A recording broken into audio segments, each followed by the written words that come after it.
Je m'appelle Sido Etienne, je suis associé avec mon frère Joël et un autre associé sur une autre exploitation. On fait 600 hectares de céréales, colza, blé, orge, orge de printemps, orge d'hiver et un peu de tournesol.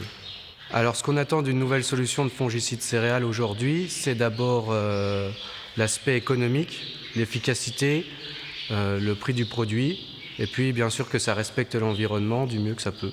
Donc l'origine naturelle du produit pour nous est importante, car aujourd'hui on doit faire attention aux doses que l'on utilise et aussi au type de matière active pour respecter au mieux l'environnement. La flexibilité d'utilisation du produit, c'est important pour nous parce qu'aujourd'hui les produits, c'est difficile de pouvoir les appliquer des fois dans de bonnes conditions, et si on a une plage de travail qui est plus importante, ce sera plus facile de s'en servir correctement en fait. La flexibilité d'utilisation, ça serait de pouvoir l'utiliser dans une période, dans des stades assez importants, c'est-à-dire, je ne sais pas, de 2 nœuds par exemple la dernière feuille, et de pouvoir ainsi l'appliquer au mieux en fonction des conditions climatiques. La persistance d'action, c'est très important parce que ça permet aussi de traiter moins souvent finalement et d'avoir une très bonne efficacité. Ainsi, on est obligé de passer moins souvent à l'hectare.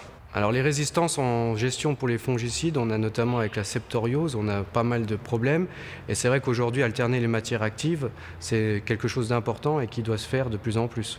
L'arrivée d'un nouveau produit dans les programmes fongicides, c'est toujours une bonne nouvelle en fait, surtout s'il y a de nouvelles matières actives, parce que ça peut permettre de résoudre ce problème de résistance de septoriose, puisqu'on a différents modes d'action.